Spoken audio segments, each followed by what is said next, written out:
Hi guys, next problem. Find the Fourier transform of f of x is equal to 1 minus x square mod x less than 1 f of x is equal to 0 mod x greater than 1 and hence evaluate integration 0 to infinite x cos x minus sin x divided by x cube into cos of x by 2 into dx ఉంది. Okay, ముందుగా అర్థం చేసుకుందాం మనము. ఇక్కడ చూడండి, ఇక్కడ మనకు capital F of X ఉంది. ఓకే, ఇక్కడ మీరు నీట్గా స్మాల్ ఎఫ్ ఆఫ్ ఎక్స్గా రాసుకోండి. ఓకే, మీకు కన్ఫ్యూజన్ ఉండదు. ఓకే, ఈ విధంగా ఇచ్చాడు. ఇక్కడ find the Fourier transform of అన్నాడు. ఎఫ్ ఆఫ్ ఎక్స్ అనేసి ఈ విధంగా ఇచ్చాడు, కండిషన్స్ ఇచ్చాడు. ఒకసారి నీట్గా రాసుకుందాం మనం. ఇక్కడ F of X is equal to ఇది అవుతుందంట, 1 మైనస్ ఎక్స్ స్క్వేర్ అవుతుందంట ఎప్పుడు ఎక్స్ లెస్ దాన్ 1గా ఉన్నప్పుడు. అదేవిధంగా 0 అవుతుందంట ఎఫ్ ఆఫ్ ఎక్స్ అనేది ఎప్పుడు ఎక్స్ గ్రేటర్ దాన్ 1గా ఉన్నప్పుడు. ఓకే, ఇది ఇచ్చాడు మనకి. ఇక్కడ మనకి ఎఫ్ ఆఫ్ ఎక్స్కి ఫోరియర్ ట్రాన్స్ఫార్మ్ కావాలంట, ఫైండ్ అవుట్ చేద్దాం.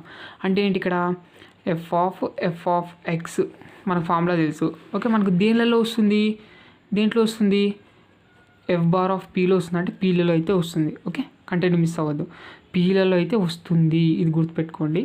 తర్వాత వాడు ఏమన్నాడు, అండ్ హెన్స్ ఎవాల్యుయేట్ అనేసి integration 0 to infinite X cos X minus sign X divided by X cube into cos of X by 2 into dx ఉంది. ఓకే, ఇక్కడ మనకు వచ్చేదేమో పీలలో వస్తుంది. దీన్ని ఇప్పుడు మనం ఫోరియర్ ట్రాన్స్ఫార్మ్ ఫైండ్ అవుట్ చేస్తే పీలలో అయితే వస్తుంది. కానీ వాడు ఫైండ్ అవుట్ చేయమనేది ఎక్స్, వాడు ఫైండ్ అవుట్ చేయమంటుండేది, వాడు ఎవాల్యుయేట్ చేయమంటున్నది ఎక్స్లో అయితే ఉంది. అంటే ఇక్కడ ఏంటి కండిషన్ ఏదైతే ఉందో, ఓకే ఇక్కడ చూడండి X less than 1, okay X greater than 1 అని ఉంది. ఓకే, ఇది మనకు పనికిరాదులేండి. ఎక్స్ లెస్ దాన్ 1గా ఉన్నప్పుడు మనకు అంటే X is equal to 1/2. Okay, ఇక్కడ డిస్కస్ చేస్తానులేండి. ఎక్స్ ఈజ్ ఈక్వల్ 1/2గా తీసుకున్నప్పుడు వస్తుందన్నమాట. ఓకే, మీరు కంటెంట్ ఎక్కడ మిస్ అవుతారంటే ఇప్పుడు చూడండి, ఇప్పుడు ఎఫ్ ఆఫ్ ఎక్స్ చేసినట్టయితే పీలలో వస్తుంది. ఓకే, అది ఓకే. ఓకే, వాడు ఫైండ్ అవుట్ చేయమనేది ఎక్స్లో ఉంది, జాగ్రత్త ఇక్కడ. ఓకే, ఇక్కడ మనం వాల్యూ అనేది సబ్స్టిట్యూట్ చేయాల్సి ఉంటుందని దానికి అర్థం ఇక్కడ. ఓకే, ఇది కంటెంట్ అయితే మిస్ అవుతుంది. ఇక్కడ మిస్ అవుతారు చాలామంది, యాక్చువల్లీ ఇలా రాదనమాట. ఓకే, అనుకోవడానికి రాదు కొంతమందికి. అంటే ఇది చూసుకోండి, జాగ్రత్త. ఇది ఇప్పుడు చేద్దాం చూడండి. ముందుగా ఫోరియర్ ట్రాన్స్ఫార్మ్ ఆఫ్ దీనికి ఫైండ్ అవుట్ చేద్దాము, తర్వాత దీన్ని కూడా తెచ్చేద్దాము. ఈజీగా సింపుల్గా అర్థం చేసుకోండి. ఒక్కసారి నేర్చుకుంటే చాలు, ఇవి వచ్చేస్తాయి answer. Given F of X చిండేది ఈ విధంగా నీట్గా రాసుకోవడం జరిగింది ఇక్కడ. ఓకే, ఇది ఇప్పుడు మనకు తెలుసు ఫోరియర్ ట్రాన్స్ఫార్మ్ ఫార్ములా తెలుసు కాబట్టి ఫార్ములా అయితే అప్లై అయితే చేసేద్దాము, జాగ్రత్త ఇక్కడ. ఓకే, లిమిట్స్ వస్తాయి ఇక్కడ లిమిట్స్ ఏ విధంగా వస్తుందంటే చెప్తాను అండి. ఇక్కడ చూడండి, కన్ఫ్యూజ్ అవుతారేమో. We know that definition of Fourier transform ప్రకారంగా F of X is equal ఇది formula 1/√2π integration minus infinite e power IPX F of X into DX. F of X ఇక్కడ ఉంది కాబట్టి లిమిట్స్ ఏ విధంగా తీసుకోవాలనేది ఇక్కడ చూడండి. లిమిట్స్ ఇక్కడ లెస్ దాన్ 1 గ్రేటర్ దాన్ 1 అన్నాడు, అంటే ఇక్కడ మైనస్ ఇన్ఫినైట్, ఇక్కడ మనకు వచ్చేసి మైనస్ ఇన్ఫినైట్ టు ఇన్ఫినైట్ ఉంది కాబట్టి మైనస్ ఇన్ఫినైట్ టు -1 ఒకటి తీసుకోండి, మరి -1 to 1 ఒకటి తీసుకోండి, మళ్ళీ ఇంటిగ్రేషన్ 1 to ఇన్ఫినైట్ తీసుకోండి. ఇక్కడ 3 తీసుకోవాల్సి ఉంటుంది. ఓకే, 3 తీసుకోవాల్సి ఉంటుంది, చూసుకోండి జాగ్రత్త. అప్లై చేద్దాం ఇక్కడ. So F of X is equal to 1/√2π into ఇక్కడ integration minus infinite to -1 e power IPX. F of X ఏమవుతుంది అప్పుడు 0 అయిపోతుంది అనమాట. అంటే ఏంటి -1 అంటే ఏంటి ఇక్కడ చూడండి. ఓకే, సో 1 గ్రేటర్ దాన్ ఎక్స్గా తీసుకున్నప్పుడు అంటే ఇక్కడ యాక్చువల్గా లేదు కదా మనకి ఇది, సో కాబట్టి ఆటోమేటిక్గా 0 అయిపోతుంది ఇక్కడ. ఓకే, ఇది 0 అయిపోతుంది. So plus integration -1 to 1 e power IPX ఇక్కడ -1 to 1గా తీసుకున్నప్పుడు అంటే 1 కంటే తక్కువ తీసుకున్నప్పుడు 1 - x² కదా, కాబట్టి ఎఫ్ ఆఫ్ ఎక్స్ అనేది 1 - x² అవుతుంది. ప్లస్ ఇంటిగ్రేషన్ 1 to ఇన్ఫినైట్గా తీసుకున్నప్పుడు ఈ power IPX F of X ఏమైపోయిందంటే ఇక్కడ చూడండి 1 కన్నా ఎక్కువ తీసుకుని 0 అయిపోయింది కాబట్టి 0 ఎఫ్ ఆఫ్ ఎక్స్ అనేది ఇంటూ డిఎక్స్. ఓకే, క్లారిటీ ఇక్కడ మిస్ కాలేదు కదా ఇది. ఓకే, ఇది ఇక్కడ ఇది 0 అంటే దీనికి 0, ఇది 0 అయిపోద్ది, ఇంకా టోటల్ ఇది 0 అయిపోద్ది, మిగిలి ఇది ఒకటే కాబట్టి నీట్గా చక్కగా రాసుకోండి. f(x) = 1/√2π into integration 1 to -1 to 1 e⁻ipx 1 - x² into dx. Okay, ఇంతవరకు ఓకే. ఇంకా ఇక్కడ చూసినట్టయితే ఇక్కడ హైలైట్ యూజ్ చేసి అయితే సాల్వ్ చేసుకోవాల్సి ఉంటుందన్నమాట. ఓకే, హైలైట్ యూజ్ చేసి సాల్వ్ చేసుకోవాల్సి ఉంటుంది. మనకు తెలిసి ఇంటిగ్రేషన్ u ఇంటూ v అంటే u integration v minus integration u dash into integration v. ఇది ఇక్కడ మనకు ఎక్స్లో ఉంది కాబట్టి లాస్ట్లో ఇంటూ dx పెడతాం. ఓకే, ఆ విధంగా అనమాట. వైల్లో అంటే ఇంటూ dy పెడతాం. ఇక్కడ చాలామంది కన్ఫ్యూజన్ అవుతుంటారు. అబ్బా, అది కన్ఫ్యూజన్ అవ్వద్దు. ఇక్కడ అంతా ఎక్స్లో ఉంది కాబట్టి ఇంటూ dx అయితే పెడతాం లాస్ట్లో. అది ఓకేనా, మామూలుగా చెప్తున్నాను. ఓకే, ఇంకా హైలైట్ తెలుసు మనకి. ఇక్కడ చూడండి, ఈ అంటే ఎక్స్పోనెన్షియల్ లాస్ట్లో ఉంది కాబట్టి v, ఇక్కడ మనకి ఇది ఆల్జీబ్రిక్ అవుతుంది. uv అప్లై చేసేద్దాం నీట్గా. చూసుకోండి, ఇక్కడ 1 - x², దీని ఏం టచ్ చేయొద్దండి. 1 - x² into integration -1 to 1 v అంటే e⁻ipx minus integration u dash అంటే 1 - x² హోల్ డాష్ అని దీన్ని అప్లై చేసినట్టయితే -2x అయితే వస్తుంది లేండి. ఇక్కడ రాస్తాను చూడండి, ఇంటిగ్రేషన్ e⁻ipx ఇంటూ dx. మనకు తెలుసు ఇంటిగ్రేషన్ e⁻ipx అంటే e⁻ipx divided by constant. Okay, ip అనేది ఉంది కాబట్టి కింద ip అనేది అవుతుంది అనమాట, కాన్స్టెంట్. ఓకే, ఇది ఇక్కడ కూడా ఓకే. ఇక్కడ చూసినట్టయితే లిమిట్స్ అప్లై చేయండి. టోటల్గా -1 to 1 మైనస్ ఆఫ్ ఇక్కడ -2x డిఫరెన్షియేషన్ చేస్తే ఇక్కడ ఇంటిగ్రేషన్ చేసి e⁻ipx divided by ip into dx. ఇంకా కాన్స్టెంట్లు ఏమైనా ఉన్నా బయటికి లాగేసేయండి. ఇక్కడ చూడండి -2 బయటికి లాండి -2 అవుతుంది. ఇంకా డివైడెడ్ బై ip ఏదైతే ఉందో అది కూడా బయటికి లాగేసేయండి, కాన్స్టెంట్ అది. ఇక్కడ ఇంకా upper limit minus lower limit, ముందు అప్పర్ లిమిట్ అప్లై చేయండి, తర్వాత minus of lower limit apply చేయండి. ఓకేనా, నాకు ఇక్కడ చేసినట్టయితే 0 అయిపోతుంది అనమాట. 0 - 0 వస్తుంది, ఇంకా టోటల్గా 0 అయిపోతుంది. ఇంకా పెట్టేస్తాను, కావాల్సినవి చేసుకోండి. ఇదేంది సింపుల్ది 0 అయిపోయించండి. ప్లస్ 2/ip కాన్స్టెంట్ బయట రాస్తాను. Integration -1 to 1 x into e⁻ipx into dx. Okay, ఇక్కడ మరి మనకు ఏం చేయాలి, హైలైట్ అయితే యూజ్ చేయాలి. హైలైట్ అయితే యూజ్ చేయాల్సి ఉంటుంది అనమాట. ఇది u, ఇది v. జాగ్రత్త చూడండి నీట్గా. ఇది 0 అయిపోయింది, ఎలాగో రాయాల్సిన అవసరం అయితే లేదు కాబట్టి 1/√2π into 2 divided by ip into ఇక్కడ హైలైట్ అనేది అప్లై చేసినట్టయితే x into e⁻ipx divided by ip -1 to 1 limits minus integration -1 to 1 into e⁻ipx divided by ip into dx. ఇక్కడ 1/ip అనేది కాన్స్టెంట్ బయట పెట్టేస్తాము. ఇంటిగ్రేషన్ అప్లై చేసినట్టయితే చూడండి 1/ip అనేది కాన్స్టెంట్ బయట పెట్టేస్తాను.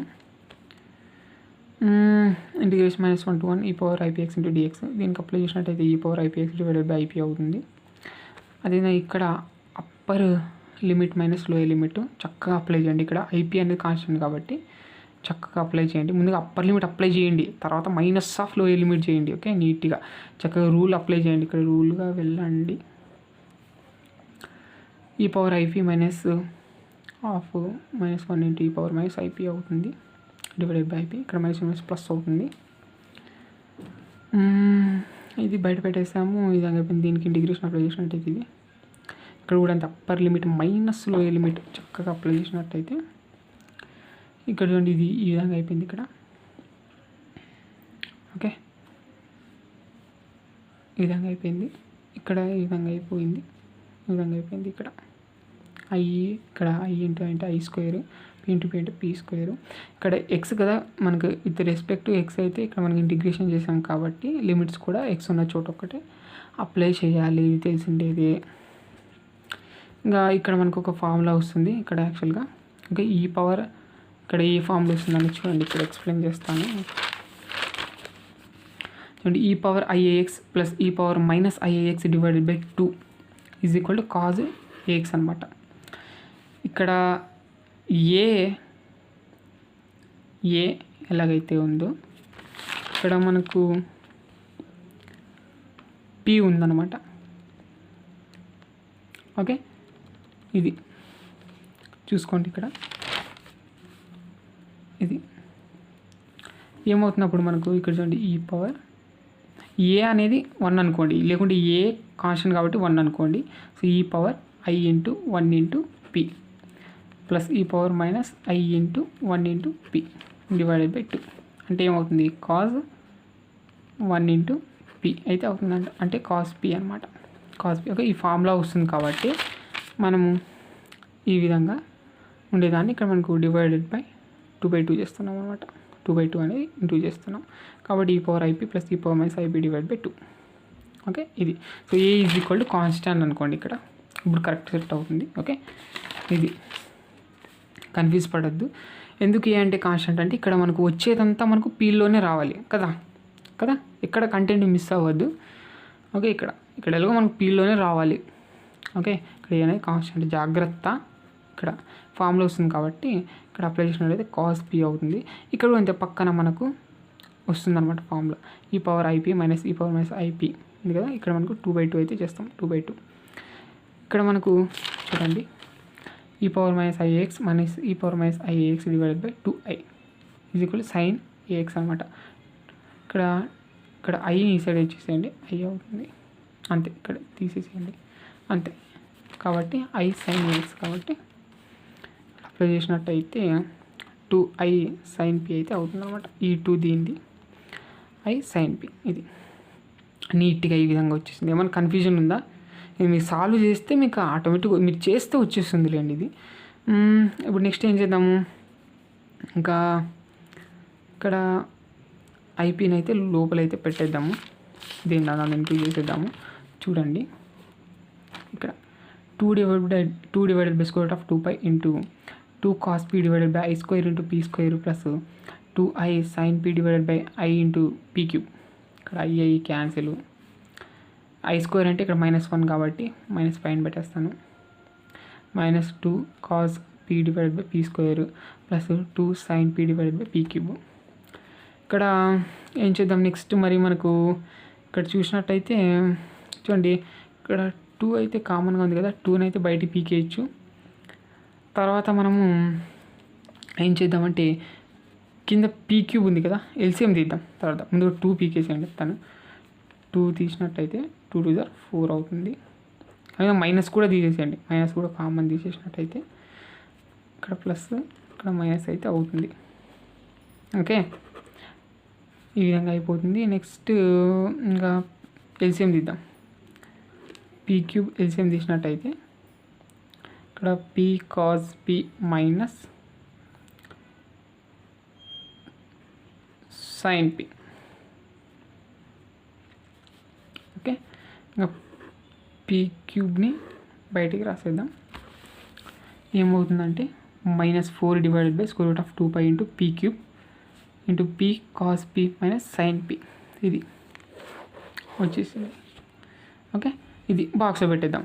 చూడండి f of x is equal to -4 divided by square root of 2π into P cube into p cos p minus sine p. ఇది మనకు ఏంటి ఇక్కడ f బార్ ఆఫ్ పీ, ఇది ఫైండ్ అవుట్ చేసాం. కానీ వాడు ఫైండ్ అన్నాడు కదా, ఇంకోటి ఇచ్చాడు ఎవాల్యుయేట్ అనేసి. To find integration due to infinite x cos x minus sin x divided by x cube into cos x by 2 into dx ఉంది. ఇప్పుడు దీని వాల్యూ ఫైండ్ అవుట్ చేయాలంటే ఇక్కడ మనం ఫోరియర్ ట్రాన్స్ఫార్మ్ ఇన్వర్షన్ అయితే తీసుకోవాల్సి ఉంటుందన్నమాట. We know that by inversion of Fourier transform ప్రకారంగా ఫార్ములా ఉంది. f of x is equal to, అంటే ఇక్కడ మనకి f of x ఉంది కదా, f అంతా ఈ సైడ్ దివ్వండి, f ఇన్వర్స్ అయితే అవుతుంది, అంటే దీనికి కాదు. ఓకే సో మామూలుగా మనం ఫార్ములా తెలుసు కదా మనకు, చూడండి ఇది కదా. సో మనకు ఎఫ్ని ఈ సైడ్ ఇచ్చినట్టు ఎఫ్ ఇన్వర్స్ అయితే అవుతుందన్నమాట. ఓకే సో ఆ విధంగా వస్తుంది కాబట్టి మనకు ఇది ఇన్వర్షన్ ఆఫ్ ఫోరియర్ ట్రాన్స్ఫార్మ్ ఎలా వస్తుంది అని చెప్తున్నాను అనమాట. సర్లేండి ఇది చూడండి, f of x is equal to integration -∞ to infinite f bar of p into e power minus IPX into dp, ఇది ఫార్ములా. ఇప్పుడు f of x is equal to integration -∞ to infinite f bar of p అంటే మనకు ఇది కదా, దీని అంతా ఇక్కడ ఎత్తుకొచ్చి రాయాలన్నమాట. Inversion తీసుకుంటామంటే దీనికి కదా, దీని ఇన్వర్షన్ తీసుకుంటున్నాము, ఇది అంతా ఎత్తుకొచ్చి రాయండి ఇక్కడ into e power minus IPX into dp. ఇది ఈ విధంగా వచ్చిన తర్వాత ఇప్పుడు నేను put x is equal to 1/2 అనుకుంటున్నాను. Put X is equal to 1/2 అంటే ఏంటి, ఎక్స్ లెస్ దాన్ 1గా తీసుకుంటున్నాను అనమాట. ఓకే, ఎక్స్ గ్రేటర్ దాన్ 1 ఎలాగో 0 అయిపోయింది కాబట్టి ఎక్స్ లెస్ దాన్ 1గా అయితే ఇక్కడ తీసుకుంటున్నాను. ఇది f(x) అనేది ఇక్కడ ఎక్స్ ఈజ్ ఈక్వల్ టు 1/2గా తీసుకుంటున్నాను. ఎక్స్ అనేది 1/2గా తీసుకుంటున్నాను, తక్కువ తీసుకుంటున్నాను. అప్పుడు మనకి f(x) ఏమవుతుంది, 1 - x² అయితే అవుతుంది అనమాట. ఎక్స్ అంటే ఏం తీసుకున్నాం, 1/2 తీసుకున్నాం కాబట్టి 1/2 పెట్టేసేయండి. అదే ఎక్స్ ఎక్కడెక్కడైతే ఉందో అక్కడ ఒకటి 1/2 పెట్టాలి, అంటే ఇక్కడ పెట్టాలి. ఓకే, ఇంకెక్కడ పెడతారు, అంతే ఇంకా అక్కడ పెట్టాలి. తర్వాత సాల్వ్ చేసుకుందాం. కాన్స్టెంట్ అని బయట రాసేసేయండి, ఇదంతా కాన్స్టెంటే కదా, ఇంత బయట రాసేయండి. ఇక్కడ డీపీ ఉంది కాబట్టి పీలో ఒకటే పెట్టేసుకోండి. ఓకే, ఇక్కడ కూడా పీ ఉంది కాబట్టి ఇది కూడా పెట్టుకోవాల్సి ఉంటుంది. అలాగే చూడండి ఎలా చేస్తున్నాం అనేది.